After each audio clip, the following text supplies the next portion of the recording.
She told him to run, then she let them catch her.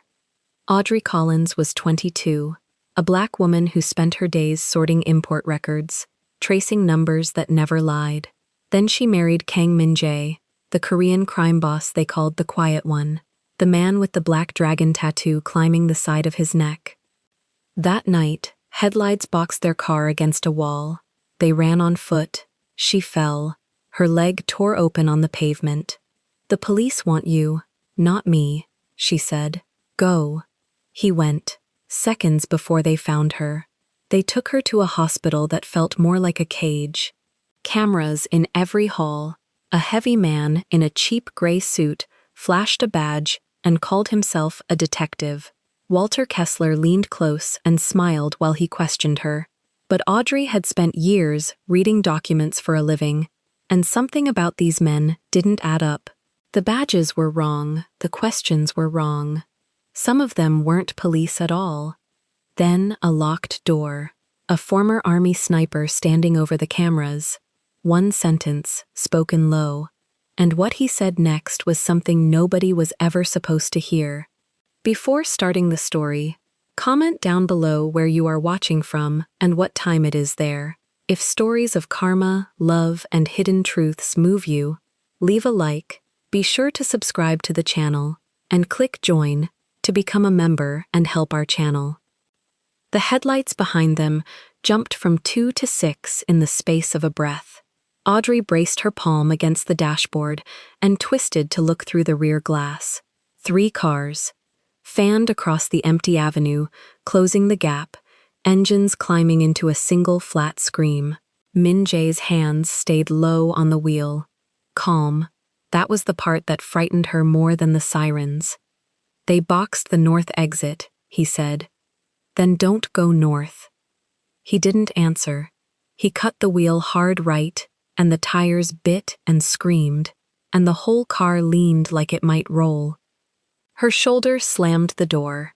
The tattoo on the side of his neck flexed as he checked the mirror, a dragon in black ink rising toward his ear, and she watched his jaw set the way it always set right before he decided something she wasn't going to like. Kang Min-jae, she used his full name. She only did that when she needed him to hear her. "Where are we going?" "Somewhere they can't follow with cars." Ahead, the avenue narrowed into a construction throat, orange barrels and a chain barrier, and beyond it, the black mouth of a service road. He didn't slow.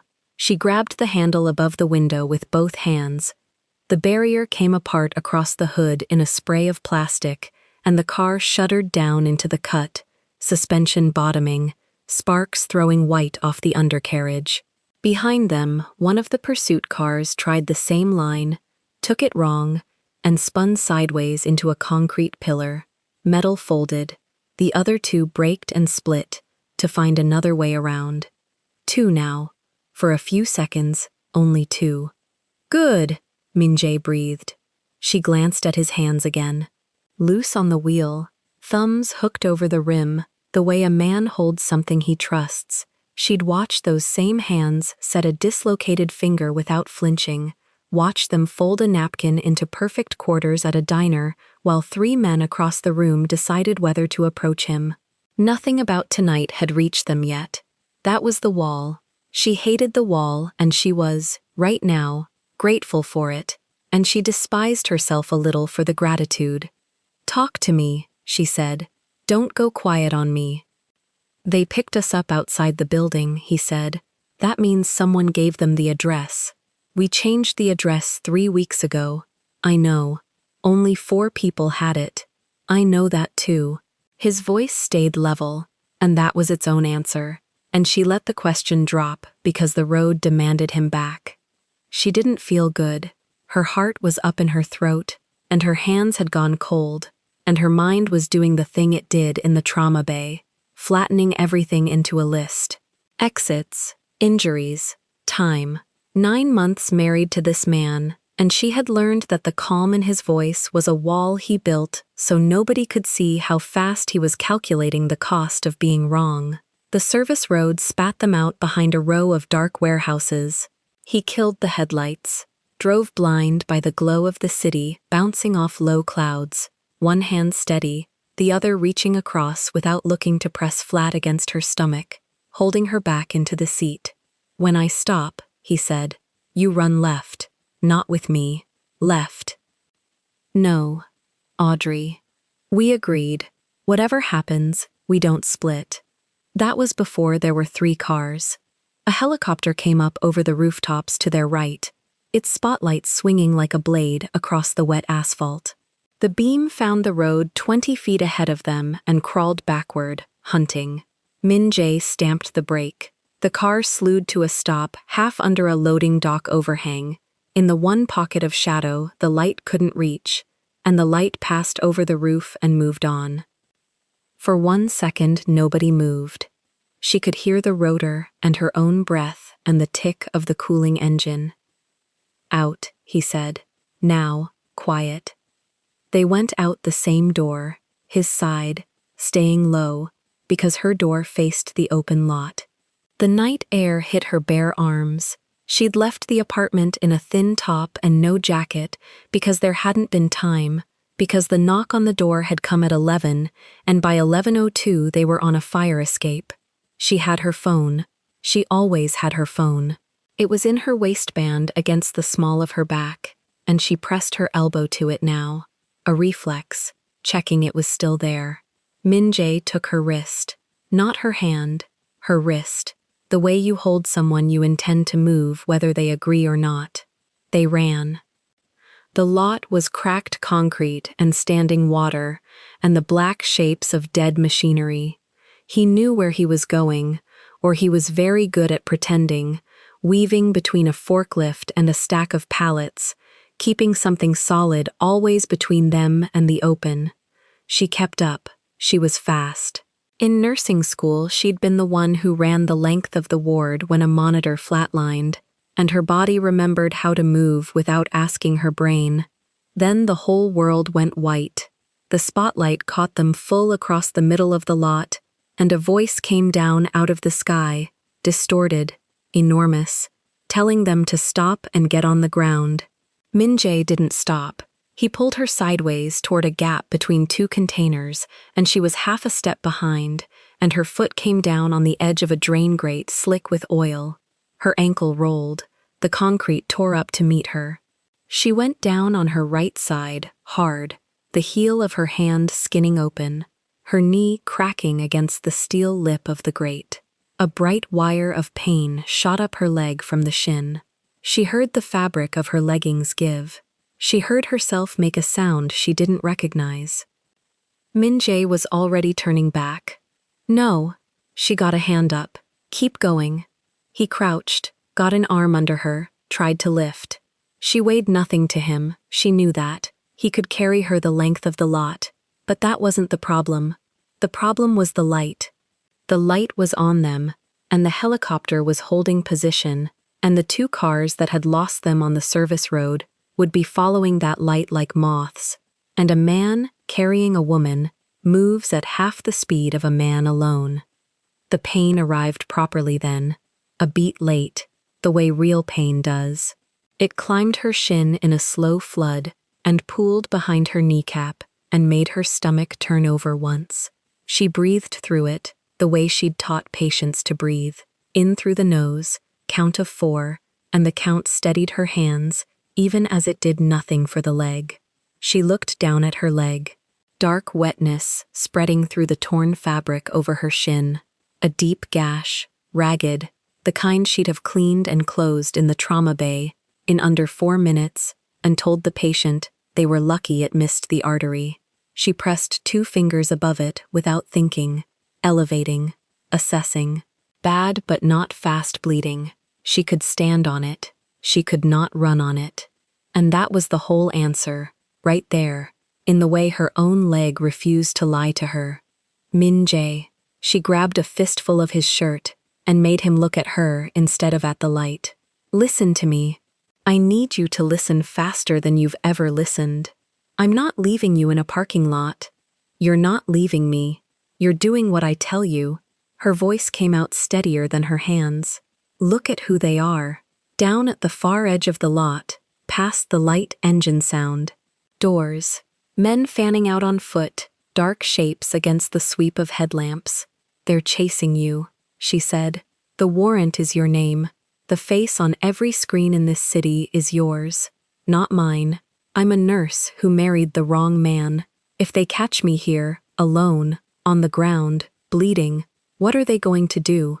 Book me, question me, put me in a bed with a guard on the door." She dug her nails into the fabric. "But if they catch you, they don't book you.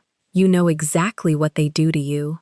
His face didn't move, but something behind it did. She had learned to read the small collapses in him, the eye that stayed a half-second too long, the breath he took through his nose because his jaw was locked too tight to breathe through his mouth.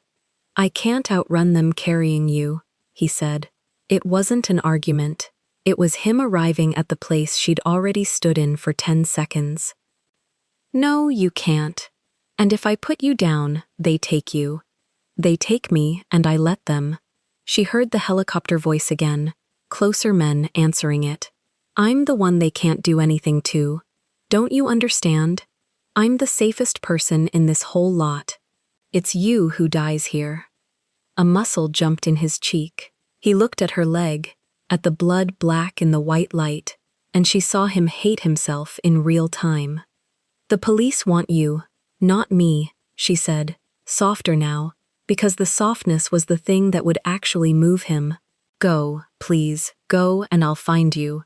I always find you." "Where?" "You taught me how, so go." He held her wrist one more second.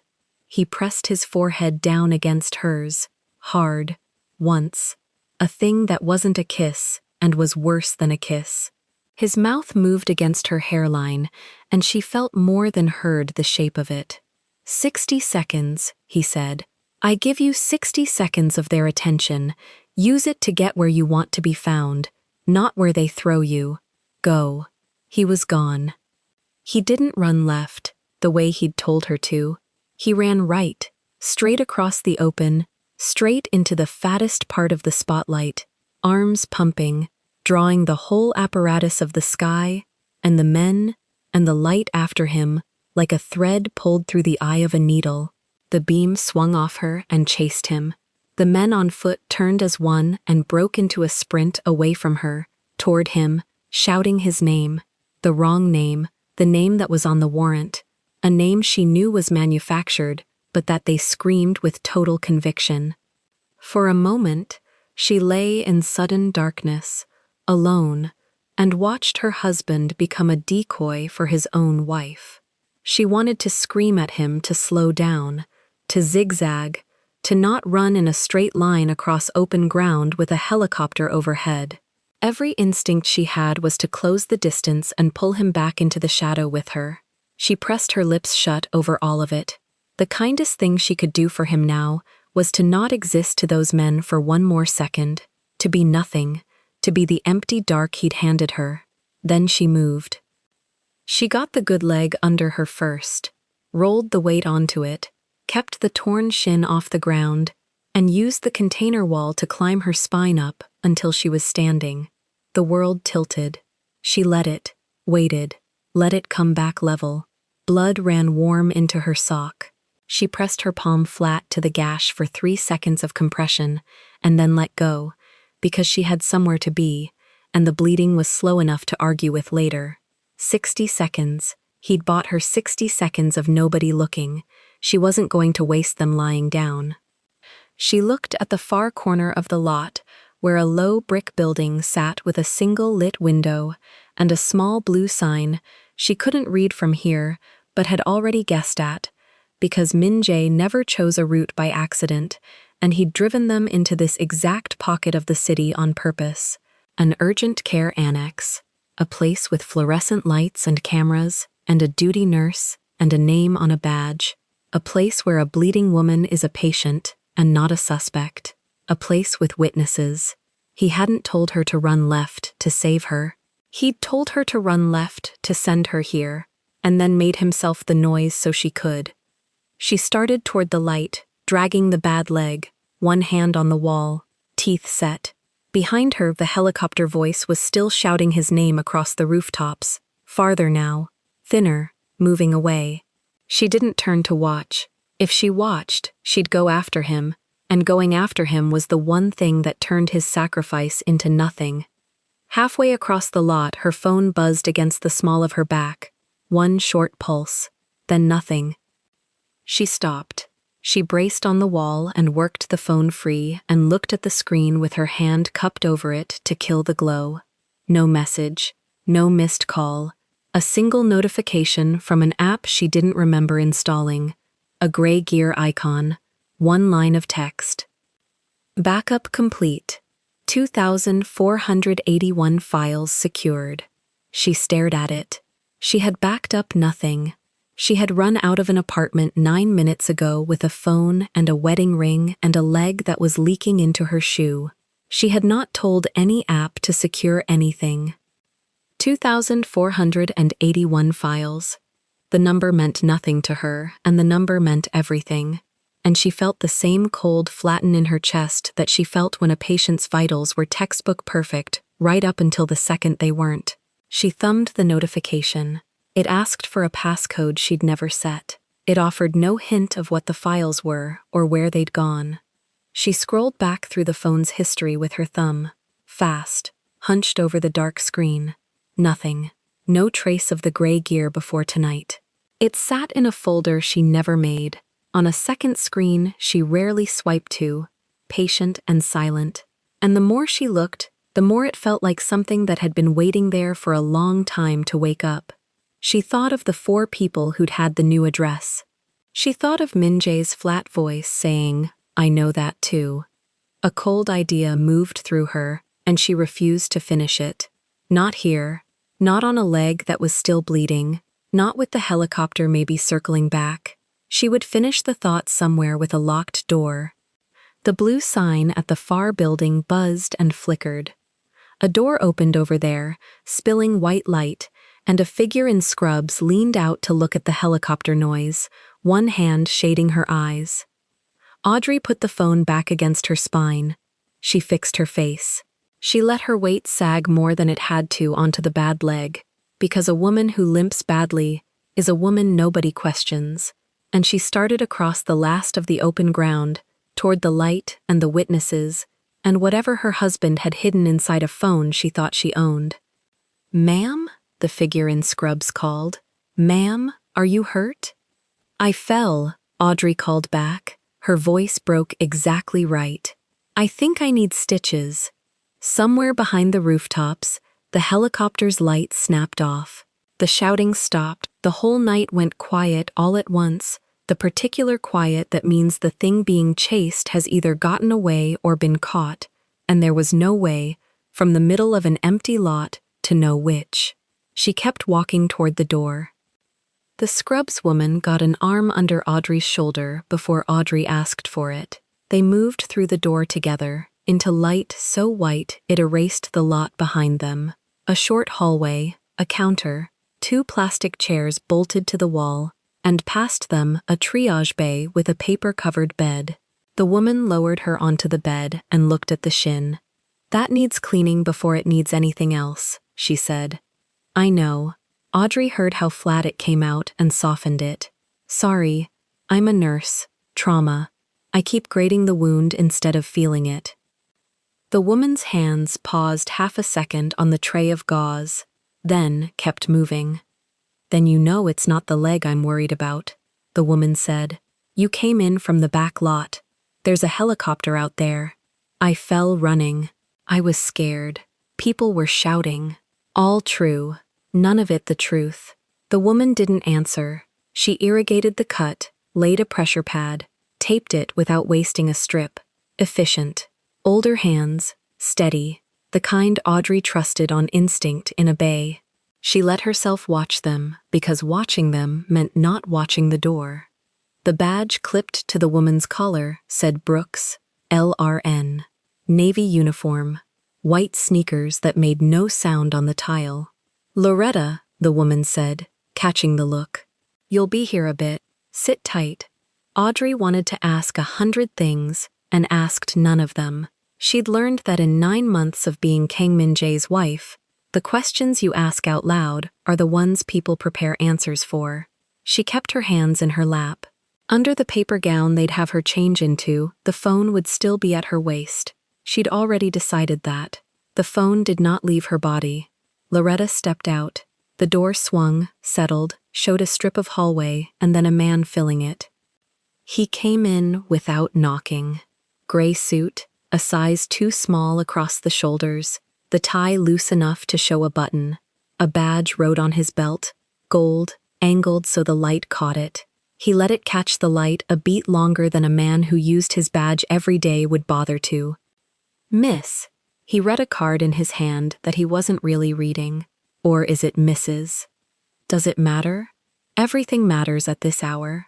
He pulled the second plastic chair around with his foot and sat close, knees wide, forearms on his thighs. Up close, his jaw carried a day of gray stubble and a thin scar. His eyes were pale blue, and they moved over her the way a man counts money. Detective Kessler, you want to tell me why a woman with a hospital-grade laceration comes in off a lot that's been sealed for a police operation? Sealed. Audrey let the word sit. Nobody told me it was sealed. There was no tape, no car. I was walking to the lights because the lights meant people. You always run toward strangers with a leg like that. I run toward buildings with doors. He smiled without the top of his face joining in. Smart. You're going to be smart the whole time. I can tell. He clicked a pen. No notepad. The pen clicked and clicked while he talked. A small, dry sound. Let's do the easy ones. Name. Audrey Collins. Collins? He wrote nothing. Married? She held his eyes. Why do you keep asking 2 ways? Because people answer the second one honest. He leaned an inch closer. You've got a ring. She had. She turned it once with her thumb before she could stop herself, and hated that she'd done it, and let her hand go still. I'm married. He's not here. We got separated in the dark when the shouting started and I fell. If your operation was so sealed, maybe your people can tell me if he's all right. Kessler let the pen hover. He wanted her to fill the silence with more, the way frightened people always did, spilling one true detail too many. She'd sat with detectives before, on the other side, holding a patient's hand while they gave statements. She knew the trick. She let the silence be his to keep. Something flickered behind Kessler's face. Not concern, interest. A man who'd just been handed a card he didn't expect to draw. Your husband, he said slowly, was on that lot. I don't know where my husband is. That's what I just told you. What's his name? She'd rehearsed nothing and needed everything. In the pause, she made herself count the wall clock's second hand. 1 full sweep, the way she counted a patient's respirations. And inside that sweep, she found her footing. If you're a detective on a sealed operation, you already have the name of everyone you're chasing. You don't need mine to give it to you. The pen stopped clicking. For a second, the room was only the hum of the light and the far beep of something monitoring nothing. Kessler looked at her, and the look changed. The bored cop mask slid a half-inch, and under it was a man taking a reading. You're right, he said. I do have names. He stood, walked to the door, opened it, and spoke to someone she couldn't see. She's stable? Good. Nobody moves her. Then, to her, over his shoulder, easy. We're going to keep you comfortable, Mrs. Collins. Doctor wants you watched overnight. Head injury protocol. I didn't hit my head. You said you fell. He shut the door on it. Audrey sat very still and did the arithmetic she'd been doing since the lot. A detective on a sealed police operation does not sit knee to knee with a fall victim and click an empty pen. He does not ask a married woman if she's married 3 times to hear the answer change. He does not need her husband's name and then, 30 seconds later, keep her overnight for a head injury she told him she didn't have. Head injury protocol was a reason to lock a door. Nobody moves her was not a nurse's line, it was a warden's. She looked at the ceiling and found the small black dome in the corner she'd already clocked walking in. A camera. Fine. A camera she wanted. A camera meant a record, and a record meant witnesses, and witnesses were exactly the thing Min-jae had thrown himself into a helicopter's light to buy her. She kept her face soft and afraid, because afraid was true, and soft was strategy, and she let the camera have it. The door opened again. Not Kessler, a younger man this time, in a jacket that didn't match the suit idea of the first, an earpiece coiled at his collar, and he made the mistake she'd been waiting for someone to make. He looked at her leg first, not her face. Her leg, then the bandage, then the window, then the corners of the room, one after another, the sweep of a man checking sightlines and exits. A doctor checks the patient. A cop checks the patient. This man checked the room like it was a position he had to hold. "You need anything?" he said. It wasn't a question, and he didn't wait. "Water," Audrey said, to make him choose whether to be a caretaker or a guard. He hesitated. His eyes went to the door, to whoever stood beyond it, before they came back to her. Then he stepped out and said something low, and she caught 3 words through the gap before it closed. "Not towel." "I'll get water," he said. "She's asking for," and the rest dropped, and a second voice answered, flat and quick. "Give her whatever. Just keep the door." "Keep the door." Audrey breathed out slow through her nose, the way she taught frightened patients to, and used the breath to keep her hands loose. 2 of them now. One who read a badge like a prop and clicked a pen with no paper. One who checked exits before he checked a bleeding woman and took orders about a door instead of about her care. Real detectives filled out forms. Real detectives were bored and tired and smelled like gas station coffee and wanted her statement so they could go home. These men wanted her body in a room and the room sealed, and not one of them had said the word statement. She thought, some of these men are not police. It landed quiet and total, the way a diagnosis lands when the numbers finally line up. Not a suspicion, a finding. She tested it the way she tested any finding, hunting for the fact that would break it. A real operation might run a young officer off his sleep, might make him jumpy at exits. A real detective might click a dead pen out of habit. One thing, alone, proved nothing. But the wrongness wasn't in any single thing. It was in the pattern. The badge held to the light, the name asked twice. The head injury she didn't have. The door that mattered more than the patient. The coffee smell that wasn't there. Put a shift of real cops in this room and every one of them would want to leave. These men had arranged to stay. She didn't let it show. She let her chin drop, let her shoulders round, gave the dome in the corner a woman who'd run out of fight. Then, under the paper gown, with her forearm flat against her waist so the motion read as holding a sore rib, she found the phone by feel. The screen woke against her belly, a faint gray glow she shielded with the gown. The gear-shaped icon still sat there. Backup complete. 2,481 files secured. She pressed it. The password field opened, blinking, patient, wanting something she had never set. She tried the only 4 digits she and Min-jae shared, the day they'd married, 9 months back, and the field shivered and cleared and asked again. She tried the address they'd left 3 weeks ago, cleared again. Whatever was in there, he'd locked it against her, or someone had, and the wrongness of that pressed on her harder than Kessler's knees had. Footsteps in the hall. She killed the screen, flattened her arm, and had her eyes closed and her breathing even by the time the door opened. It was Loretta, a paper cup of water in one hand, a blanket over her arm, and something in the set of her mouth that hadn't been there before. "Detective wants you to rest," Loretta said, loud, for the door and the dome. She set the cup on the tray.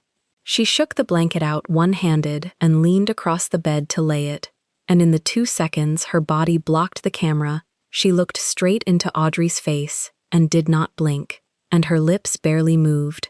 Don't drink it. Don't take anything they hand you. Then she straightened, smoothed the blanket, and stepped back into the camera's view, all warmth and routine. Buzzers on the rail if you need me, honey. I'm just down the hall. She left. The cup sat there, sweating a ring onto the steel. Audrey looked at it for a long time. She had watched a stranger's mouth tell her a truth the room wasn't allowed to hear, and she filed it beside the pen with no paper and the guard who counted exits, and the picture they made together was not a hospital keeping a patient safe. It was a trap that had a nurse inside it who was not on the trap's side. She didn't touch the water. She reached instead for the buzzer cord, followed it down the rail to where it plugged into the wall, and by touch alone learned the room the way Min-jae had taught her without ever calling it teaching, where the outlets sat, how far the oxygen line ran, which drawer under the tray gave when she nudged it with her knee, and which was locked. She was cataloging a cell. She understood that now. The door opened without a knock. Kessler again, and this time he brought a folder. Sorry to keep bothering you. He didn't sound sorry. He sat, closer than before, and opened the folder on his knee where she could see it, and pretend she couldn't. Photographs. Glossy. Printed tonight by the look of the still tacky edges. He laid them out on the blanket over her legs one at a time, slow, watching her face for each. A man in a dark suit crossing a street. The angle was high, grainy, a traffic camera or a lie built to look like one. The next, the same man in a doorway, face turned. The next, the man beside a car, and half in the frame beside him, a woman's arm, a sleeve she didn't recognize on a coat she'd never owned. Know him? Kessler said. She made herself look at each one the way a stranger would, curious and blank. The man wasn't Min-jae. The jaw was wrong, the shoulders narrower, no ink climbing the neck. But the photos were built so a frightened woman would nod, would say, "That's him." Would hand them a yes they could hang a warrant on. They weren't showing her evidence. They were fishing for a confession she'd sign by recognizing a stranger. "No," she said. "Take your time." "I don't need time. I don't know him." Kessler tapped the woman's arm in the third photo, the sleeve, the coat. "You don't know her either. That's an arm. That's a coat. I don't know coats." His jaw worked. He gathered the photos slower than he'd laid them, and she understood she'd taken something from him. The easy version of the night, the one where the wife broke in the first hour and named a face. He'd wanted her scared enough to be useful. She was scared. She'd just decided, somewhere between the pen and the water, to be useful to no one but the man in the helicopter light. "You're very calm," Kessler said, and it wasn't a compliment now. It was a note he was making. "I stitch people who've been shot," Audrey said. "Calm is the job." He stood. At the door he paused, and without turning he said, "Your husband." Not a question this time either. A door of his own, left open to see if she'd walk into it. She didn't. "I don't know where he is," she said, "and if you did, you'd have told me by now to watch my face when you said it. You didn't tell me, so either you don't have him, or you're not the kind of detective who'd care that I'm his wife." She let that land. "Which is it, detective?" For 1 second, the mask was gone entirely, and the man underneath looked at her with something close to respect, and a great deal closer to threat. "Get some rest, Mrs. Collins," he said, and left, and this time, she heard it clearly through the gap before the latch caught. His voice, low, to whoever kept the door. "She's a problem. Call it up the line." The latch clicked. Audrey lay back against the paper and let her eyes close and did not sleep. Somewhere a line existed that a false detective could call up. Somewhere above Kessler was whoever wanted her husband badly enough to build a fake police operation, print fake photographs, and turn an urgent care into a cage with a camera. She thought about the gear icon locked against her own thumb. She thought about Loretta's mouth saying, "Don't drink it." She thought about Min-jae running the wrong way on purpose and telling her to go where she'd be found, not thrown, and understood that he had known, before the fall, before the lot, that the danger closing on them wasn't going to end with a chase. She turned her head to the dome in the corner, and this time she looked straight into it and let them see her looking. Then she reached for the buzzer and pressed it and waited for the nurse who wasn't on their side. The door opened before Loretta could have reached it. Wrong footsteps, too even, too quiet, boots that landed heel first and rolled to silence. Audrey kept her hand on the buzzer a second longer than she needed, then let it drop, because letting the hand fall told the man in the doorway that she'd expected a nurse and gotten something else. He came in sideways, shoulder first, and shut the door with the flat of his hand instead of the latch, a soldier's habit.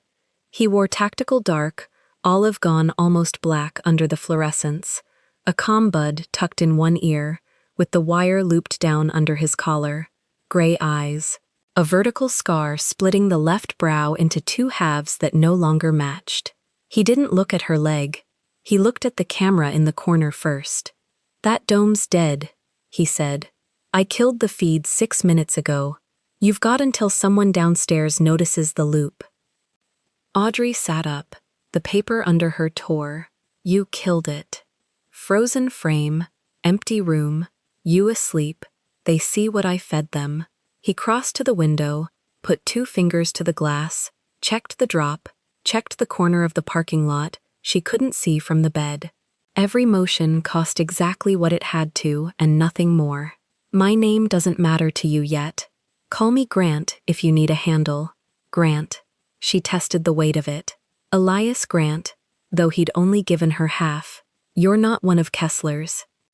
No. He turned the deadbolt on the inside of the door, a bolt she hadn't known was there, because it hadn't been there an hour ago, because someone had installed it in the frame during the shift change. "And Kessler's not a detective. But you worked that out already, or you wouldn't have stopped drinking their water." Her stomach dropped a half inch. "Loretta told you." "Loretta doesn't tell me anything. We don't talk. That's how it stays clean." He came back to the center of the room and crouched so his eyes were level with hers, forearms on his knees, hands loose. Up close, the scar was old, gone silver. "I'm going to say something once. You're going to want to argue with it. Don't.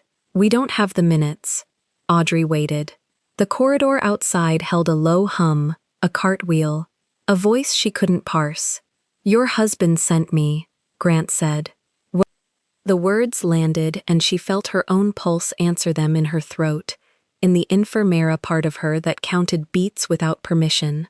She kept her face flat, for the dead camera that wasn't watching, and for the man who was. "Prove it!" she said. "He didn't reach into a pocket," he said. "He told me you'd ask that."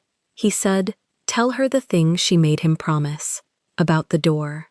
A pause. "You made him swear that if it ever came apart, he'd send someone who'd get you out through a door you could walk back through. Not a body bag, not a trunk, a door." The room went very quiet inside her. She had said that, in a kitchen, 9 months in, a knife in her hand and onions on the board, and her voice light so it wouldn't sound like a will. He'd laughed. He hadn't laughed, actually. He'd stopped cutting and looked at her and said nothing, which with Min-jae was the loudest thing he owned. "Okay," she said. Her voice came out lower than she wanted. "Okay. Okay." Grant stood, then listened fast. He didn't pace. He planted and delivered, and the words came in short blocks she could stack. "There are 11 men in this building who don't belong to it. 4 wear the fake badges. Kessler runs those. The rest wear scrubs and orderly whites, and 1 wears a chaplain's collar. They think they're waiting for your husband to come for you. That's the whole plan. You're the hook, he's the fish. He let that sit 1 beat. So we don't fight 11 armed men. We make you stop being bait. You take me out. I take you sideways. Through parts of this building their badges don't open." He tipped his head at the wall behind her, At the hospital beyond it. This urgent care is stitched onto the back of Meridian General. Old service corridor connects them. The annexo was a triage overflow before they rebuilt. That corridor is on the maintenance grid, not security's. Different key. I have the key. Audrey turned that over. And when I'm inside the big hospital, I'm still a woman, with a bandaged leg and a face on their phones. Which is why you don't stay that woman. For the first time, something moved at the corner of his mouth that wasn't quite a smile. There's a patient, 2 floors up. Discharged tonight. Cynthia Vale, 24. Your height, your build, your skin, curls pinned back. She checked in under a name that isn't hers, for reasons that are hers, and she owes a debt to people your husband knows. Tonight she pays it by walking out the front as herself and letting you walk out as her. A swap. A swap. She hands you her discharge band, her gray sweats, her plastic bag of nothing. You hand her that gown and this room. She lies down. She's a woman who fell and needs stitches. She's very good at needing things. He checked the door, the bolt, the corridor sound. By the time Kessler's people realize the woman on the bed isn't you, you're 3 buildings away. Audrey's mind ran the route the way she ran a code. Fast, cold, flagging what would kill it. The band scans. It'll come up Vale, not me. Her chart's on their system. Good. You caught it. He nodded once, and she understood the nod was a test she'd passed. Vale's chart is clean and boring. That's the point. You want to be boring on their screens. A discharge sprain walking to a rideshare is boring. Audrey Collins is a 5-alarm fire. Tonight, you're a sprain. The band still pings a reader if I pass a locked ward, she said. Meridian runs Refid on the pharmacy floors and the pediatric wing. If the route touches either, Vale's tag lights a log, and someone matches the timestamp later. Grant's eyes narrowed a fraction. Not annoyed. Recalculating. You've worked a hospital like this one. I've worked 3. She traced the route he'd sketched in the air and found the seam. Service corridor comes up behind the pharmacy. If your maintenance grid runs the same wall as their drug storage, we're going to trip a reader whether you want to or not. The corridor stays 2 floors under pharmacy. He said it fast, certain, a man who'd walked it. We surface at the loading spine. No RFID on the loading spine. Too much metal. Kills the signal. They gave up on it years ago.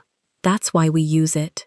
A pause, and the corner of his mouth moved again. That's why he chose it. He asked the same question you just asked. Word for word, almost. Something turned over in her chest, and she pushed it down. Later. Not now. Then the seam holds, she said. But I still walk past the loading dock as a patient, not staff. Sprained women don't wander loading docks.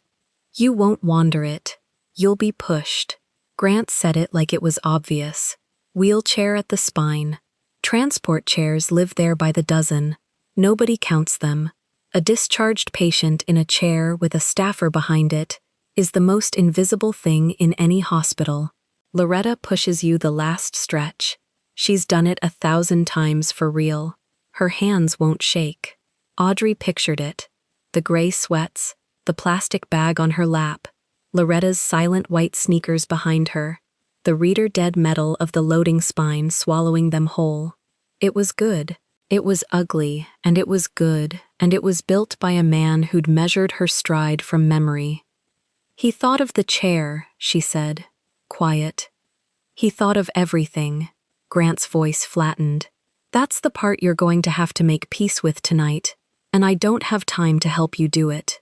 A man who plans this well planned a lot of things. Some of them you haven't seen yet. He checked the door. Ask me later. Not now. And you. She watched him. Where are you in this? You said no fighting 11 men. You're carrying. Her eyes went to his hip, his vest, and found nothing.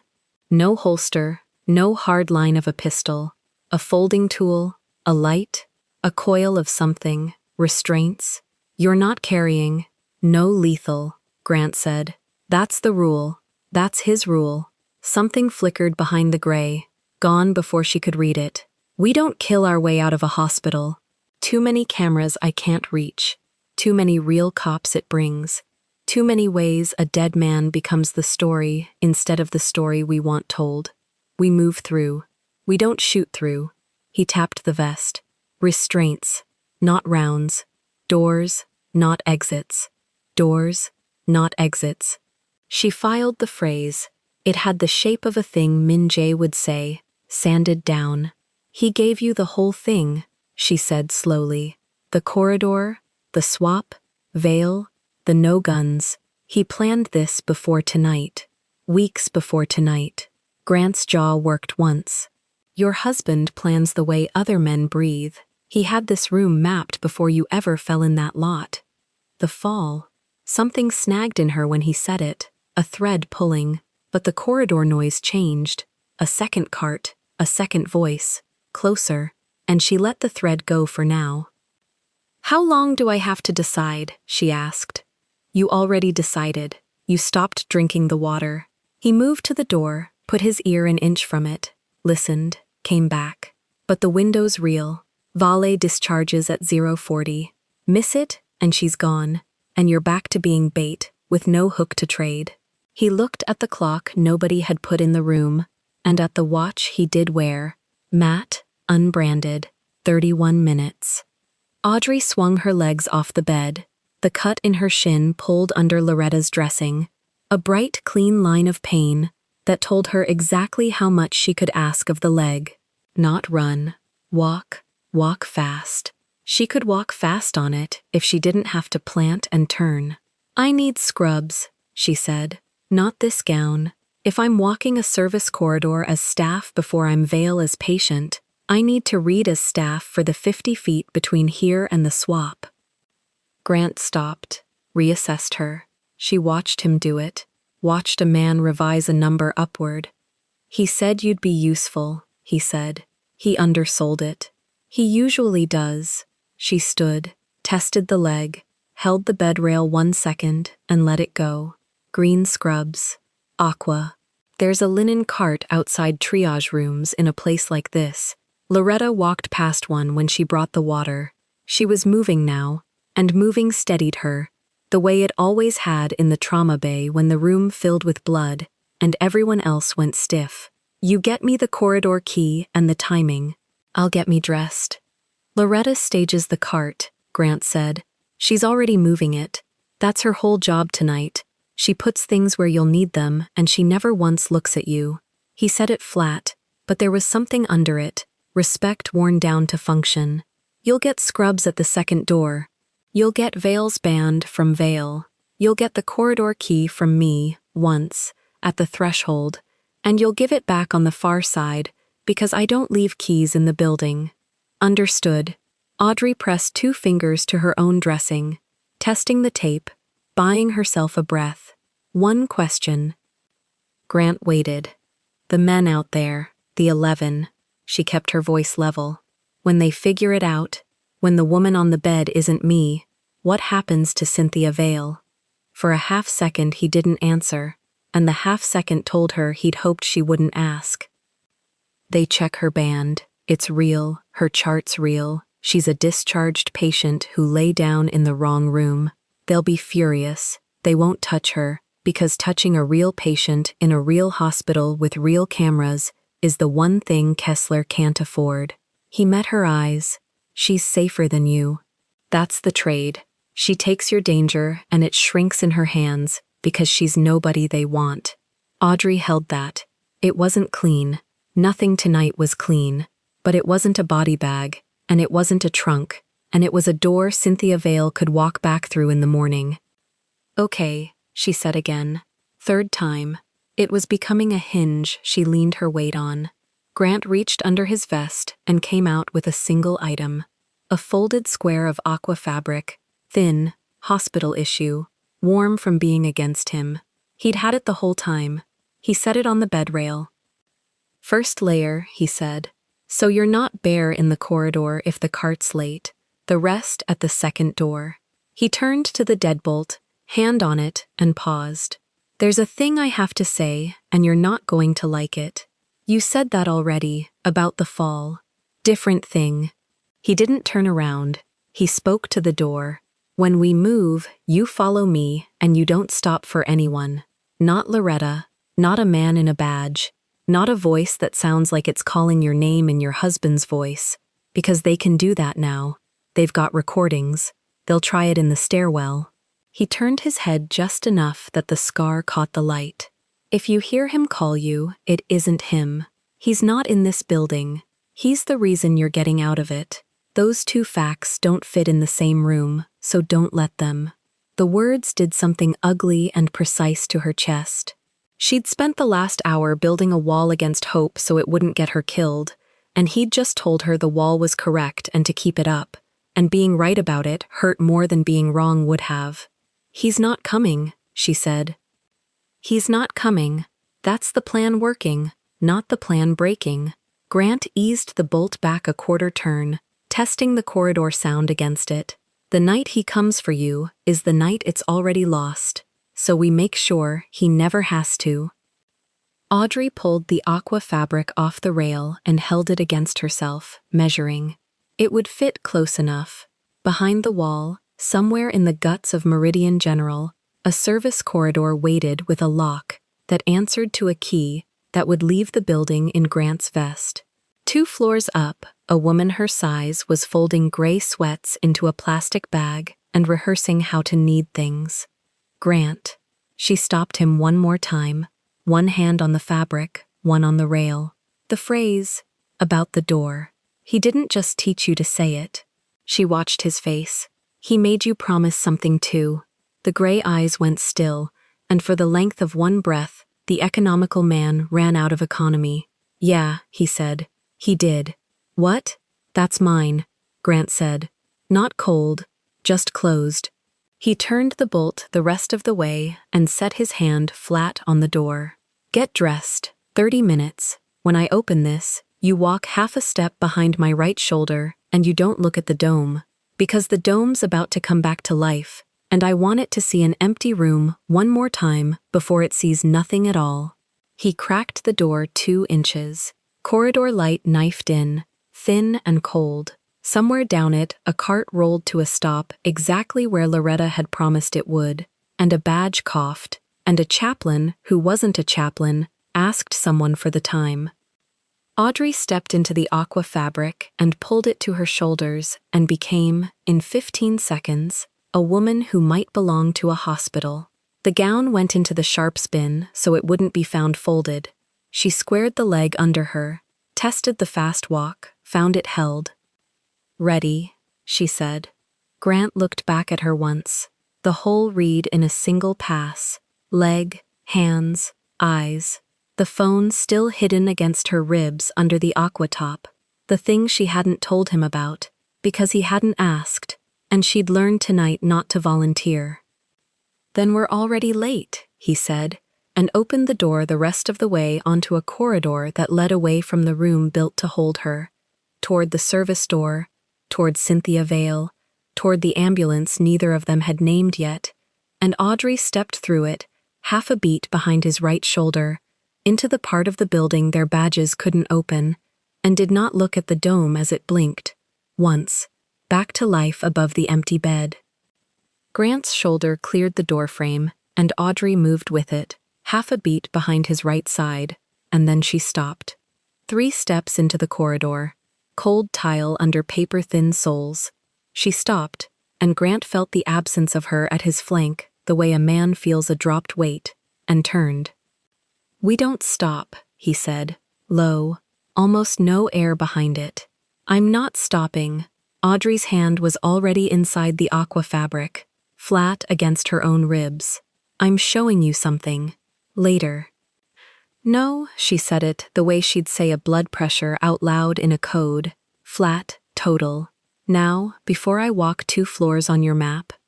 The corridor was empty for maybe 11 feet in each direction. A linen cart sat where Loretta had left it. Somewhere above them, a wheel squeaked and stopped. Grant's jaw worked once.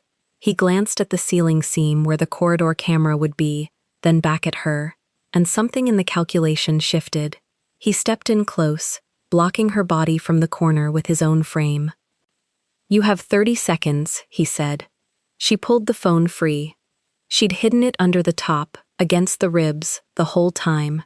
Through the water she didn't drink, through Kessler's photographs, through the aqua fabric going on over her shoulders. Grant looked at it in her hand, and his canced face did a small, violent thing, a tightening at the temples that she filed away. "You had a phone, not a question, a discovery, and not a happy one." "I had a phone." She turned the screen to him. The gray gear icon sat where it had sat all night. Backup complete. 2,481 files secured. This installed itself tonight, during the chase. Somewhere between the apartment and the lot, this app that I never downloaded finished backing up 2,481 files off a device I never gave it, and it locked them behind a password I never set. Grant read it. She watched him read it. She watched him read it. She watched him read it. She watched him read it. She watched him read it. She watched him read it. She watched him read it. She watched him read it. And that was the first thing that told her. "You know that number," she said. She kept her voice under the level of the tile. "You just did the same thing Kessler did with the wedding date," answered before the question finished. "Men lie fast. You know that number." His thumb hovered over the screen and did not touch it. That was the second thing.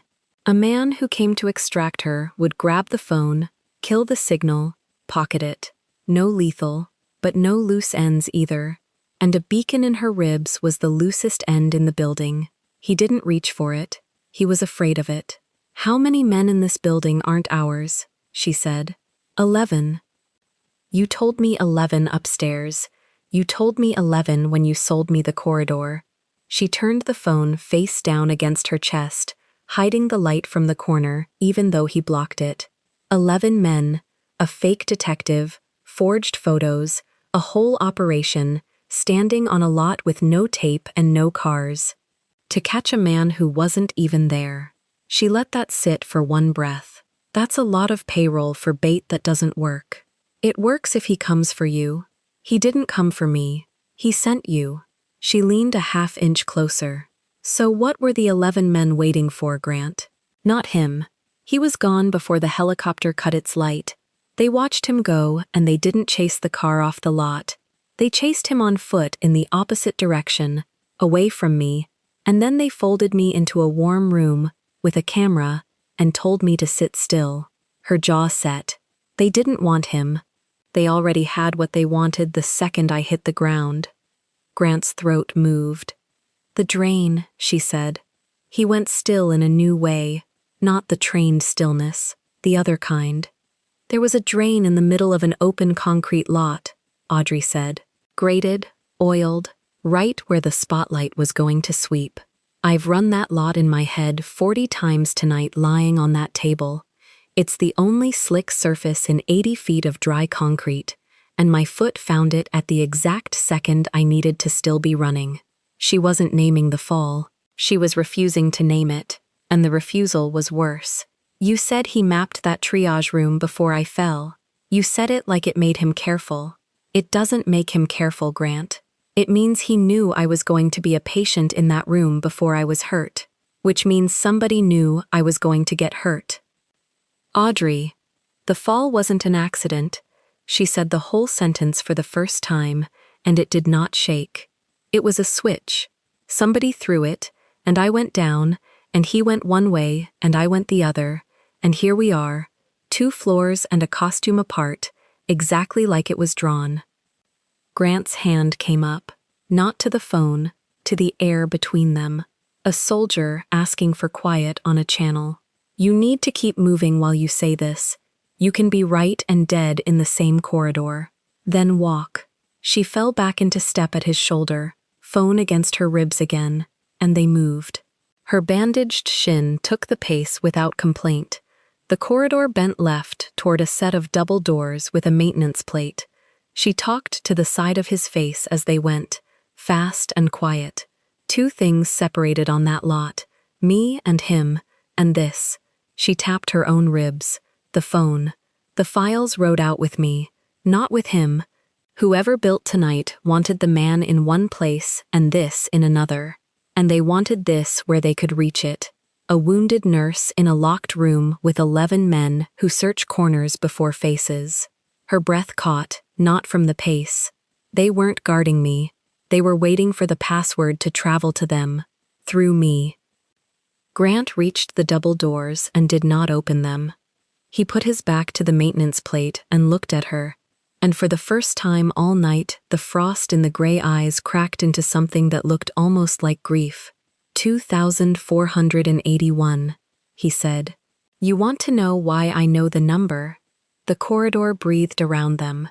He gave me a list, 6 weeks ago. A count. Told me if it ever went active, I'd see a number climb to it and stop.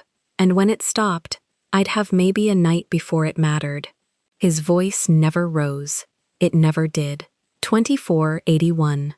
I've been carrying that number in my ear for 6 weeks like a heartbeat, waiting for it to go off. He looked at the phone against her ribs, like it was a live thing. It went off in your pocket, Audrey. Not his. Yours. She felt the floor do something under her that had nothing to do with the tile. You said the files rode out with you, Grant went on, quieter. You're closer than you know, and further than you think. They didn't put those files on you tonight. They've been on you. He watched that land. That app didn't install during the chase. It finished during the chase. Backups take time. 2,000 files off a phone is hours, days. It's been sitting in your device, bleeding your husband's whole architecture into a locked vault since before either of you knew there was a lot to run across. That's not possible. But she heard herself say it, and heard how thin it came out. I'd have seen the drain, the battery, the heat. Would you? On a nurse's phone that's dead by 2 every shift? He shook his head once. You were the safe. Nobody searches the safe. Nobody frisks the wife. The word wife hit somewhere under the bandage. She thought of the phone dying by 2 every shift. She thought of the nights it charged on the counter while she showered. Of the 9 months she'd carried it into and out of a marriage, without once wondering what it carried back. Nobody frisks the wife. She'd said the sentence herself, upstairs, about Cynthia Vale, the patient nobody touches. She was the patient nobody touched. She had been the safest place in her husband's whole world to hide the thing that could burn it down, and he had known that about her, the way he knew the tattoo on his own neck. It was the most intimate thing anyone had ever done to her, and it felt exactly like a hand closing around her throat. He used me as a vault, she said, testing the shape of it, not asking Grant to soften it. He used the one place they'd never dig. Grant's voice stayed level, and that levelness was its own kind of mercy, or its own kind of cruelty. She couldn't tell which anymore. That's not the same as not loving you. With him, it might even be the opposite, but I won't stand here and tell you it feels like love. I've seen what he does to people he protects. Down the corridor behind them, faint, a door sighed open and shut. Grant's head turned a fraction, tracking it, and came back. Not close. Not yet. Who threw the switch? Audrey said. Her mouth was dry in a way the water in that room could have fixed, and she was fiercely glad she'd left it. You said his name is yours to keep. The promise. Fine. Keep the promise. Tell me who oiled the drain. I don't know who oiled the drain. And she believed him, because he said it slow, the way he'd been fast about the number. I know who I answer to. I know who put the count in my ear. It wasn't Kessler. Kessler's a rented face. He paused. It wasn't Vincent Aldridge either, whatever that room upstairs thinks. I don't know that name. You will. He reached for the maintenance door. Not tonight. She caught his wrist. Her fingers were steady on it. One more. He waited. The password. She turned the screen up between them one last time. The locked vault. the 2,481 files, the field asking her for a key she'd never made. I tried the wedding date. I tried the old address. It ate both. If he built this, if this is his architecture like you say, then he set the lock. And a man doesn't lock a vault against the whole world and forget to leave one person a way in. Her thumb hovered. What would he set it to that only I would ever try? Grant looked at her for a long moment. That, he said, is the part I was told not to help you with. The wheel squeaked again above them, closer now, descending, and this time it did not stop. Grant's hand closed over the maintenance handle. That's not the cart, he said. The cart's behind us. He pulled the door, and the old service corridor exhaled cold air at them, unlit, a throat of pipe and dead cable running down into the building's spine. Loretta's on the far end with the chair. We go now. But Audrey had turned toward the squeak. Because the wheel that was descending was not a cart. It was a transport chair, the twin of the one waiting for her 2 floors down, and pushing it, unhurried, in navy scrubs with silent white shoes, was Loretta Brooks. Loretta, who was supposed to be at the far end of the service corridor with the chair. Loretta, who could not be in 2 places. Grant saw her the same instant Audrey did, and his whole body changed. Weight dropping, one arm coming across to put Audrey behind him, and Loretta lifted one hand off the chair, palm out, slow, the way you calm a frightened patient. Not a weapon, a hand. Elias, Loretta said. Just his name, his real one, and Grant stopped. Audrey looked from the soldier to the nurse, and felt the last piece of the room she thought she understood slide out from under her. You told me she stages the linen, Audrey said. You told me you two never speak. You told me it stays clean. It does stay clean. Loretta rolled the empty chair to a stop 6 feet off, and up close, her round face was not serene now. It was tired, in a way that went years deep. Cleaner than he knows. Her eyes went to Grant, and there was something almost gentle in the correction. You've been running his plan, Elias. I've been running his. His, Grant said. Whose? Loretta looked at Audrey when she answered. Only at Audrey. Your husband didn't send 1 person into this building tonight, sugar.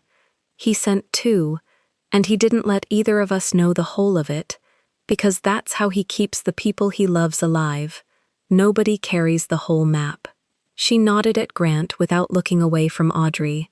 This one carries the doors, the corridor, the chair, the ambulance, the way out. Min-jae trusts him with your body. Her voice dropped, and it was the same voice that had said, don't drink it through 2 blocked seconds of camera. He trusts me with the rest. The rest, Audrey said. Loretta's gaze went, deliberate, to the aqua fabric over Audrey's ribs, to where the phone was. She had never once looked at Audrey all night. She looked now. The count went to 2481, about 40 minutes ago, Loretta said. I watched it climb on my own screen in the med room. I've been watching it for 6 weeks, same as him. A tilt toward Grant. Except I wasn't waiting to move a body. I was waiting to tell you a thing to your face, the second you were off that table, and out from under that camera. She took 1 step closer, hands still open, still slow. And here you are, off the table. Costume on, halfway down a corridor nobody was supposed to know I use. Then tell me, Audrey said, and her hand was flat over the phone against her ribs, holding the vault to her body like it might bolt. You've been 3 feet from me, all night with a secret in your mouth. Say it. Loretta Brooks looked at the young woman in the stolen scrubs, the bandaged shin, the steady hands, the phone she wouldn't surrender even to the man sent to save her, and something in the older nurse's face broke open into what might have been pride, or grief, or both wearing the same expression. I don't work for the hospital, baby, she said. I never did. I work for your husband. I have since the week before your wedding. He put me in this ward 9 months ago so that on the worst night of your life, There'd be one hand on this floor that answered to him and not to them. Her chin lifted a fraction. Elias came for your body tonight. I came for you. The service corridor breathed its cold, dead air against the three of them. Grant's head snapped up the shaft of the stairwell above. A sound, boots, more than one pair, and no attempt at all now to be quiet. The loop on the triage camera had run out. Somewhere 2 floors up, an empty bed with a stranger in it had finally been seen for what it was, and the building was turning over like a hive. They found Vale, Grant said. They found an empty room, Loretta said, and gripped the transport chair, and spun it toward Audrey with a nurse's brisk, absolute authority, the same motion she'd have used to move a woman out of a code. Sit down, sugar. Both of you were half right and half blind, and I don't have the corridor to fix it. Her eyes found Audrey's and held. You want the password he set. I know why you can't guess it. One beat. Because he didn't set it to something you'd try. Audrey's hands went cold on the phone.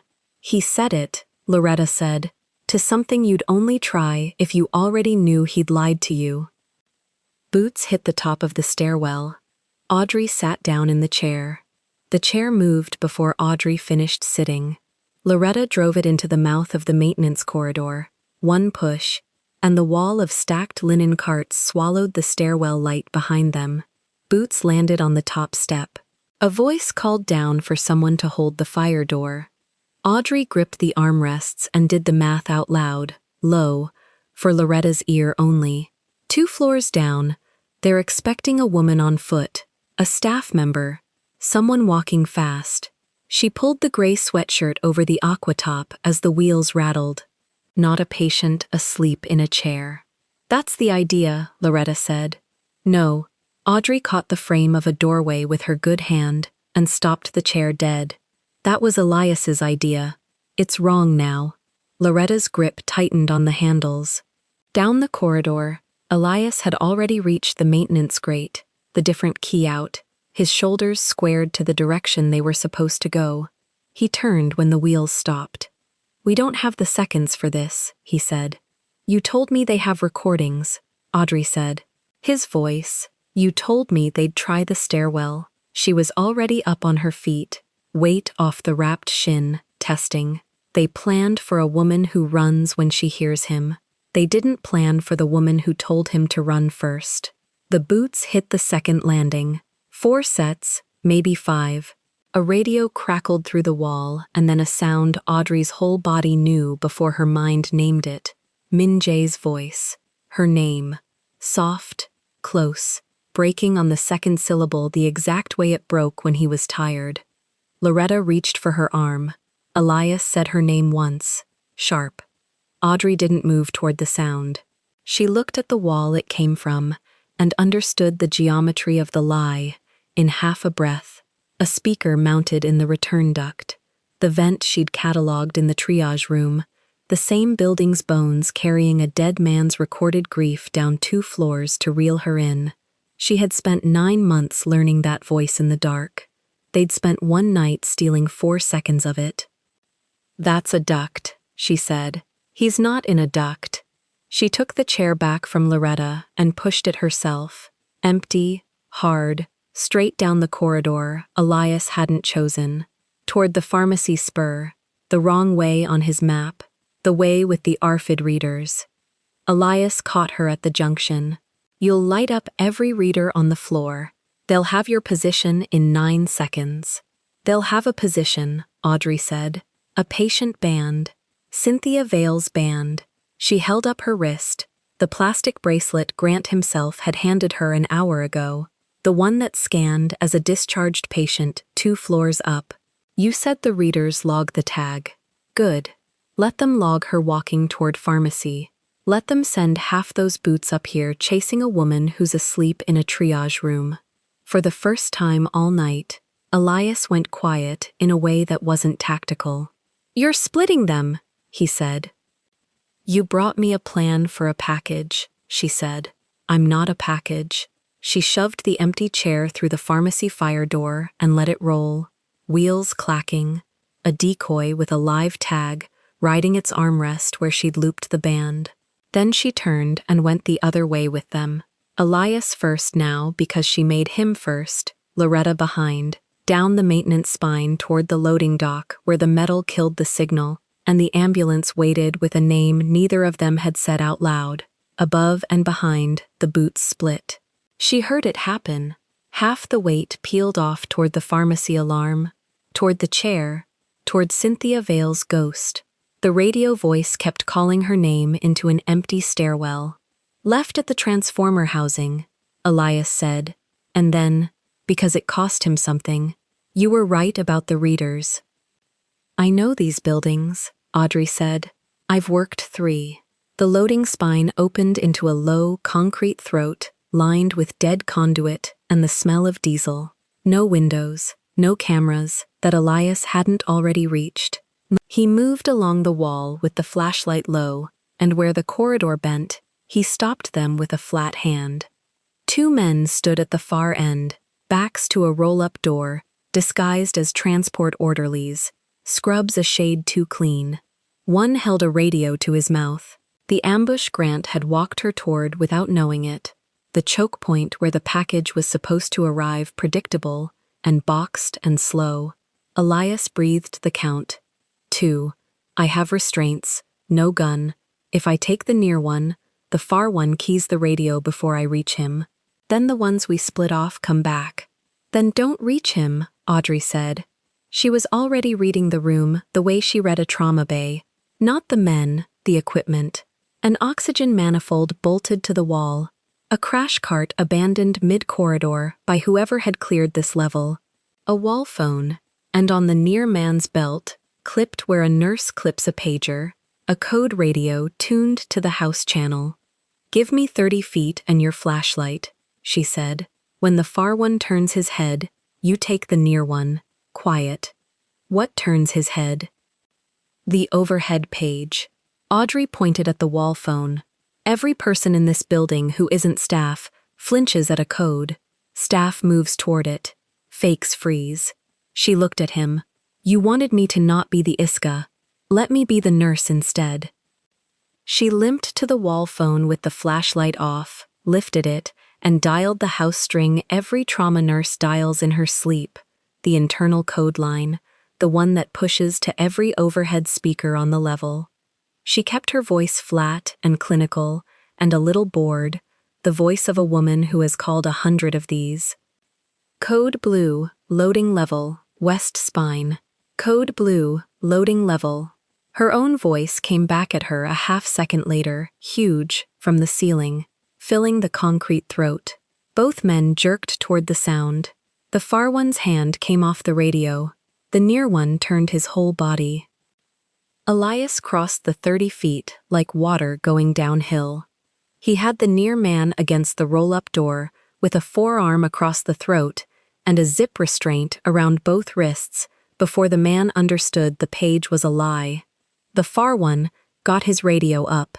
Audrey was already moving, not toward him, toward the crash cart, and she drove it, all 60 pounds of it, into the backs of his knees. He went down over it, and Elias was there, and then there was only the sound of 2 men breathing hard through nose and cloth, wrists bound, mouths taped with the tape from the cart Audrey slapped into Elias's hand. The whole thing took 19 seconds, no shot, no shout. Audrey stood over the 2 bound men, with her heart slamming, and her hands, she noticed, steady. 9 months ago, her hands shook when the trauma pager went off. They held now. The near man twisted his head, working the tape, his eyes going to her wrist for the band that wasn't there anymore. She crouched to his level, close enough to smell the fresh laundry on the fake scrubs. You logged a discharge upstairs, she said. You're wondering why she's down here. She let him wonder. She isn't. She's asleep 2 floors up, and the woman you're looking at is the one who called your code. His jaw stopped working. Whatever he'd been told about her, this wasn't in it. Leave him, Elias said. He tells them nothing that helps. By the time they cut that tape, we're gone. She rose. Down the spine, the split boots hadn't come back yet. The decoy chair was still pulling them the wrong way, still riding a live tag toward the pharmacy alarm. She'd bought minutes with a piece of plastic. She cataloged that too, the way she cataloged everything tonight, and filed it under things that worked. Doors, Elias said, dragging the near man clear of the roll-up. Not exits. Doors, she repeated, and heard how much she meant it. He hauled the roll-up door up 2 feet.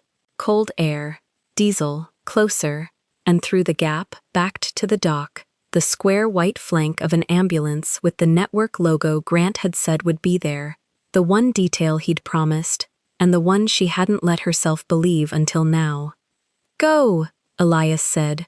"Loretta stays on the door. I clear the ramp."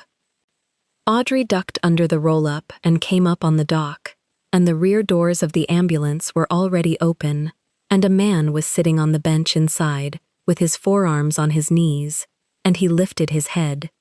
Kang Min-jae looked at his wife across 4 feet of night air. The suit was wrong, creased, the collar open, the way it never was.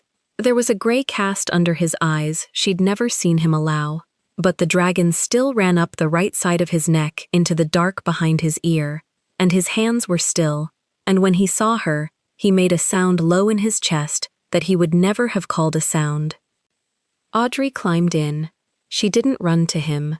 She sat on the bench across from him, close enough that their knees touched, and looked at him the way she'd looked at the wall phone, reading, not falling. "You sent 2 people," she said. "One for my body, one for the truth.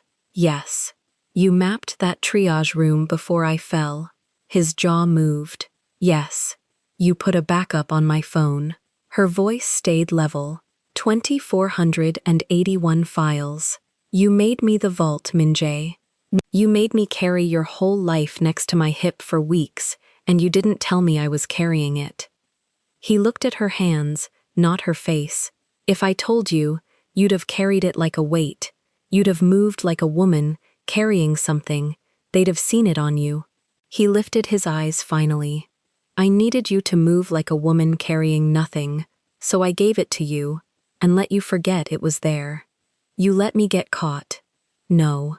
The word came out rough. "I let you fall where the cameras and the witnesses were. I built the fall so that when they took you, they'd take you somewhere with a chart and a hallway and a nurse who was mine. I built a fall you could stand up from." His hands finally moved, one of them, halfway across the space between them, and then stopping. "I couldn't build one where I stayed. If I stayed, they'd have both of us. So I ran the wrong direction and let them chase the name that isn't even mine." Audrey thought about the lot, the oil, the way he'd corrected himself and gone right when he'd said left. She thought about him pressing his forehead to hers and telling her to go where she wanted to be found. "You trusted that I'd be strong enough to be left," she said. "I trusted that you'd be strong enough to leave me first." He said it quietly. "You did. You told me to run. You made the choice I couldn't make for you." His voice caught on the edge of something. "I married a woman who orders me out of a spotlight while she's bleeding. I built the whole night around her being exactly that." She reached across and took the hand that had stopped halfway. His fingers closed hard. 9 months, she said. 9 months I thought I knew what you did when you left in the mornings. What the men were. Why the address changed. Her thumb pressed the back of his hand. "You let me love a version of you that didn't carry me around like luggage." "That version is real," he said. "The other one is the price of it." That's not an answer. That's a man justifying himself. She held his eyes. "I put the phone in the sharp spin's blind spot tonight, so Grant wouldn't find it. I hid your whole life from your own agent. I did that. Not the vault. Me." Her voice dropped. "You could have had a partner the whole time. You chose a hiding place with a pulse." He absorbed it, the way he absorbed everything, without flinching, and that stillness was the thing she'd fallen for, and the thing she was done accepting. "Don't ever make me a vault again," she said. "Make me a partner. There's a difference, and you know it. I know it. Say it." There's a difference. He pressed her knuckles to his mouth, once. You're not a place I hide things. Not anymore. For 1 second, the ambulance was just the two of them, and the cold and the diesel, and 9 months of a marriage that had been half a lie and half the truest thing either of them had. Audrey let herself have the second. Then she let it go, because Elias was climbing onto the dock, and something in his face had changed. He didn't get in. He stood at the open rear doors with the flashlight off and his weight back on his heels, and he looked at Min-jae, not at her. It's done, Elias said. She's out, she's with you. A pause that landed wrong. So I'm done with the first order. Min-jae went still in a way Audrey felt through his hand. What first order? Audrey said. Elias reached into the tactical vest, slow, the way a man moves when he wants you to see there's nothing lethal in his hand, and took out a folded page. Not a gun, a printout. He held it without offering it. He hired me to bring you out, Elias said to Audrey, and his gray eyes were tired all the way down. That was the first order. I did it. He tipped his head a fraction toward Min-jae. But I don't work for him. You said he sent you. Audrey's grip tightened on her husband's fingers. In the room, you proved it. The kitchen, the promise. He sent me, Elias said. I never said he's the one paying me. He unfolded the page one crease. 6 weeks ago, a man gave me a number to listen for. 2481. Told me when it stopped climbing, I'd have a night's work. Get a woman and a phone out of a hospital, clean, no bodies, and deliver both to a dock. His jaw worked. Your husband gave me the same night, the same woman, the same dock. He thinks he wrote the plan. Elias looked at Min-jae now, and something almost like pity moved across the flat military calm. You didn't write it, you followed it. Somebody handed you the pieces months ago and let you think they were yours. Min-jae's face didn't break, but his hand, in Audrey's, had gone cold. Who? Min-jae said. One word, low, the voice that never rose. Elias held up the page so the dock light caught it. Audrey couldn't read the print from where she sat, but she could see the shape of it. A diagram, boxes and lines, a system laid out clean. And she'd seen the architecture of that system before, in pieces, described to her an hour ago in a stairwell as her husband's life's work. Because the plan you ran tonight isn't your plan, Elias said. It's a copy of it. Somebody cloned the whole thing. Your roots, your no-lethal rule, your two-agent method, the vault trick, all of it, and fed it back to you clean enough that it felt like yours. He set the page on the ambulance floor between them, unfolded, facing up. I was hired by the copy, Min-jae, not the original. His hand went to the vest again, and this time it stayed there. And the second order was never about her. The radio on the near man, back in the loading spine, coughed once and went silent under Loretta's boot. Somewhere 2 floors up, Audrey's name was still playing to an empty stairwell in a voice they'd stolen. And in the back of the ambulance, her husband was staring at a diagram of his own mind that someone else had drawn first, and his hand in hers had begun, very slightly, to shake. Audrey put her hand over the shaking one and pressed it flat against his knee. She looked at the diagram on the floor instead of at him. Pick it up, she said. Elias didn't move from the doorway. Min-jae leaned forward and lifted the printed page off the ambulance floor with 2 fingers, the way she had lifted the phone out of her ribs an hour ago. He held it in the wash of the dome light. Routes. The no-lethal rule, written as a bracketed instruction. 2 agents, split so neither carried the whole map. The vault trick, drawn as a small square with an arrow into a phone. This is mine, Min-jae said. Quiet. No, Audrey said. That's the problem. She took the page out of his hand. She read it the way she read a chart at 4 in the morning, looking for the line that didn't belong. She found it fast. The handwriting in the margins wasn't his. She had seen his handwriting on 9 months of grocery lists. This slanted the other way. "You didn't build this," she said. "You received it." Min Jae's jaw worked once. He said nothing, which was its own answer. Elias spoke from the dock. "6 weeks ago, a man handed me a folder. Your husband's whole method inside it. The count, the doors, not exits, the wife who carries nothing." He tipped his head at Min Jae.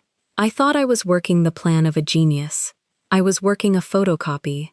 "Who copied it?" Min Jae said. The same word he'd said before, opened one notch wider. Audrey answered before Elias could. She was still looking at the margins. "Someone who could only copy it if he'd already seen it built once," she said. "Not stolen, not hacked, watched. From the inside, over months." She lowered the page. "Min Jae, who did you show your architecture to first?" He went still in the way she'd learned to read as pain, not calm. "No one," he said. "You showed the vault to me tonight," she said. "You showed the doors to Elias. You showed the truth to Loretta. 3 people, 3/3, so no one holds the whole map." She turned the page toward him. "But the whole map is right here. Someone holds it, which means someone got all 3/3. Which means someone got them from the one place they all connect." The tremor climbed from his hand into his wrist. "You," Audrey said, "you're the place they connect." Loretta's voice came from the loading spine, low, from where she stood with her foot on the taped man's radio. "Tell her, Kang. First name. The one nobody used. Tell her what the password is." Audrey's chest went cold before her mind caught up. She pulled the phone from her lap. The gray gear still sat on the screen. Backup complete. 2,481 files secured. She had tried the wedding date. She had tried the old address. She had been told, in the service corridor, that the password was set to something she would only try if she already knew he had lied to her. She knew now. Her thumb moved. She didn't type a date or a street. She typed a word. The word he'd said to her 9 months ago in the kitchen, the night she made him promise the door and not the body bag. The word he'd used when he swore he would never hide anything inside her. Partner. The gear dissolved. The screen bloomed open. 2,481 files, and at the top of them a single video, dated 11 weeks ago, filmed by a hand she recognized from the slant of it. His. She pressed it. Min Jae's own voice came out of the phone, thin and flat, a man recording himself in a room she'd never seen. "If you're hearing this, I planted it, and I planted it in you." A breath. "Months before tonight, I built the fall, I built the vault, and I built a copy of my own mind, and let a man named Vincent Aldridge steal it, because a stolen plan is a plan he trusts. He thinks he's 3 steps ahead of me. He's standing exactly where I set the floor." Audrey stopped the video. The ambulance was silent except for the idle of the engine. Min Jae had not looked away from her. His hand had stopped shaking. That was worse. "You lied to me in the corridor," she said. "You told me you were the vault. You let me feel used. You let me exile you first." Her voice didn't rise.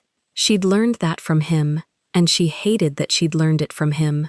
"You planned my heartbreak like a root." "I planned a heartbreak you could survive," he said. "The other kind kills you slower. That's not yours to choose." "No," he said. "It isn't. That's why I gave you the password and not the plan. So the last move was yours." She looked at the phone. 2,481 files. Vincent Aldridge's whole operation, sucked up through a stolen copy of a plan Min Jae had let him take. Every account, every rented cop, every forged photo, all of it flowing back into the vault the man never knew was open. Kessler's badge, the handler above Kessler, the names that fed the money. It was all here because Aldridge had believed he was the thief. "He cloned you," Audrey said slowly, "and the clone was the leash." The clone was the hook, Minjae said. I only had to make him swallow it. Elias stepped down off the dock at last, into the light. He took the communication bud out of his ear and held it in his open palm, dead. Second order was to put a round in whoever came out of that door with the phone, he said. Aldridge gave it to me an hour ago. Wanted the vault closed permanently. He looked at Audrey, not Minjae. I don't shoot people who've already won. And you'd already won when you called that code blue and split his men. He set the dead bud on the ambulance floor. That's my promise to your husband, by the way, Elias said. The one I wouldn't tell you. He didn't buy my aim. He bought my no. He almost smiled. He paid me to refuse the exact order I just refused. Audrey looked at Minjae. The whole thing turned over in her hands at once. The fall, the vault, the two agents, the rented detective, the voice in the duct, the man in the doorway paid in advance to disobey. He hadn't gambled on luck. He'd gambled on people. On Elias's no. On Loretta's loyalty. On her being strong enough to leave him and smart enough to open the phone. You bet everything, she said. On me being better than you. I bet everything, he said. On you being free of me and choosing to come back anyway. You did both. In one night. She should have hit him. She wanted to. Instead, she did the thing that frightened both of them more. She started to work. Loretta, she called. Close the roll-up. We're not running. She turned the phone over and opened the file tree with her thumb. Fast, the way she flagged a bleed. Elias, the ambulance has a cellular uplink for patient telemetry. I want it live. Elias went to the cab without asking why. Minjae watched her, and for the first time all night he was the one who didn't know the next move. You wanted to invert the game without a shot, Audrey said. You did it halfway, you caught him. But a caught man with money buys a new plan by morning. She was selecting files as she talked, dragging them into folders with a nurse's triage speed. This bleeds now, this can wait. So we don't hold the vault. We empty it, everywhere, at once. To who? Minjae said. Everyone who hates him and can't be bought by him. She'd been building the list in her head since the corridor without knowing it. 3 reporters who've been chasing his shell companies, the oversight board that Kessler's fake badge insults, and the 2 rival families he undercut to get here. She looked up. You taught me his men come apart when you make them turn their heads at the same time. This is the same trick. City-sized. Minjae stared at her. Then, quietly, he laughed. One breath. The sound of a man watching his own method used better than he'd used it. Encrypted copies, he said. Different keys. So no single recipient can sell the whole thing back to him. Do it while I sort, she said, and handed him the phone. His fingers moved over it. Hers kept flagging. Elias came back from the cab. Uplinks live. Weak but live. Enough, Audrey said. The roll-up door was down now. Loretta stood inside it, grisaille and calm, watching the 2 of them work the phone between them, like they'd done it 100 times. Somewhere above, the false voice in the duct had finally stopped playing to its empty stairwell. Somewhere, Cynthia Vale slept in a real bed with a real chart and cameras that would keep her safe, exactly as Grant had promised, untouched because she was worth nothing to them the moment the vault left the building. Minjae's thumb hovered over the last confirmation. Once this leaves, he said, there's no vault to trade, no leverage. We're just people they want dead, with nothing left to bargain. We're people with nothing left to protect, Audrey said. That's not the same as nothing to bargain. That's free. She put her hand over his again. Together they pressed it. 2,481 files went out through a patient telemetry uplink meant for heart rhythms, split into encrypted shards, keyed differently for reporters and regulators and rivals, time-stamped so no one could claim it came first or came alone. It took 9 seconds. No shot, no shout. just a progress bar filling in the back of a network ambulance, while 3 people watched a monitor meant for a stranger's pulse. The phone buzzed once when it finished, a single line, backup deployed, 2,481 files released. Audrey set the phone face down on the bench. Her hands were steady. They'd been steady since the loading spine, and she understood now they were going to stay that way. "How long?" she asked Elias. "Before it lands?" "Minutes. Before it moves?" He shrugged. A man like Aldridge has people awake at this hour, whose whole job is his name. They'll see it before he does. He looked almost amused. He's going to find out he was robbed by the copy he was proud of stealing. It moved faster than minutes. The first sign was the loading dock lights. They'd been on the building's emergency circuit all night, dim amber. They flicked to full white, the way they do when a real system takes back a floor a fake one had borrowed. Then, distant, real sirens, not the helicopter's stolen searchlight, not rented cars, but the flat, 2-note wail of people who actually answer to a badge number that scans. Loretta lifted her foot off the taped man's radio. "That's the county," she said, "not his." Through the gap under the roll-up, boots crossed the spine, but wrong-footed, scattering, the coordinated hive of 11 men coming apart the way Audrey had made 2 men come apart with a code blue, except now, the thing turning their heads was their own employer's name burning across every screen that mattered. Men who'd been paid to guard a vault do not stay when the vault is already on the front page and their paychecks are evidence. Kessler's voice carried once from somewhere up the spine, no longer smooth. Call it up the line. And there was no line left to call it up. The line was in 9 inboxes and 2 rival war rooms. "He's alone now," Minjae said. He didn't sound triumphant. He sounded like a man setting down something he'd carried for 11 weeks. "Good," Audrey said. "Alone is where he put us." Elias moved to the cab. "We should be gone before the county gets curious about an ambulance parked on a dead dock." He looked back once. "For what it's worth, your husband built a beautiful trap, but you're the one who sprung it on the whole city instead of one man. A beat. He'd have settled for one man." "I know," Audrey said. "That's the difference between us." Minjae heard it. He didn't argue. He reached out and pulled the rear doors closed from the inside, and the last thing the loading dock saw of them was the amber turning white, and the boots scattering, and Loretta stepping up into the cab, like she'd been doing it for 9 months, which she had. The ambulance pulled off the dock without lights. Elias drove. Loretta rode beside him. In the back, Audrey sat across from her husband, knees touching, the closed phone between them, like a thing that had finally gone quiet after screaming all night. "Where do we go?" she said, not afraid, planning. "Nowhere they'll look," Minjae said. "The 3 of us disappear. Aldridge answers for 2,000 crimes with his own money as the receipt. Kessler's badge gets him arrested by the badge he faked." He looked at her. "It ends the way you sent it, without me firing a shot in a hospital full of sleeping people. It ends," Audrey said, "with you never making me a vault again." "You're not a place I hide things," he said. It was the second time he'd said it.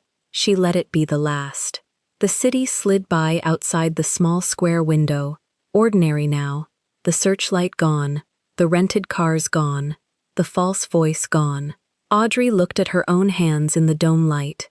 Brown, steady, a nurse's hands that had irrigated her own wound, called a code that wasn't real, sorted a man's whole life into folders, and given it back to the world in 9 seconds.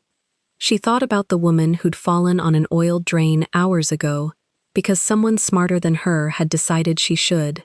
That woman had been carried. This one drove the plan. Minjae watched her the way you watch, whether you no longer control and no longer want to. "You could have run tonight," he said, at the door, when Elias offered you the body that lives instead of the body bag. "You could have taken the swap and vanished and left me to my own trap." "I thought about it," Audrey said. "Why didn't you?" She looked up. She let him see all of it, the anger and the thing underneath the anger that hadn't died even when she'd wanted it to. "Because you built a fall I could stand up from," she said. "The least I could do was build you an ending you could survive." The ambulance turned north, away from the water, away from the warehouses, away from the annexo with its single dome camera watching an empty bed. Loretta said something low to Elias in the cab, and Elias almost laughed, and the two of them who'd carried the thirds of a plan they never fully saw looked, for the first time, like people at the end of a long shift. Audrey picked up the phone one last time. Backup deployed. 2,481 files released. She held her thumb over it, then she deleted the app, the gear, all of it, from her own device, because it wasn't hers to hold either. Not anymore. Not a place to keep a man's mind. The screen went clean. Just the time. Just past 1 in the morning. A shift she would have been finishing anyway. She put the phone in the inside pocket, the one with the zipper, and she leaned back against the wall of the ambulance her husband had never named until she needed it. "So," Minjae said, "partner." Audrey didn't smile yet. She would. Later, somewhere north, somewhere nobody would look. For now, she just held his eye across the little space between their knees, the space that used to be a lie and was now only distance she'd chosen to keep closing. "Partner," she said, "say it like you mean it, or don't say it again." He said it like he meant it. Outside, the sirens that answered to real numbers pulled up to a dock where a man in a cheap gray suit was learning that his fake badge had just made him easy to find, and a man in a navy suit 2 miles away was watching his own money spell out his name on 9 different screens, and neither of them would ever understand that the woman who did it to them had started the night on the ground, bleeding, told to run to where she'd be found instead of thrown. She hadn't run. She'd walked in, learned the room, and taken the whole thing apart with her hands not shaking.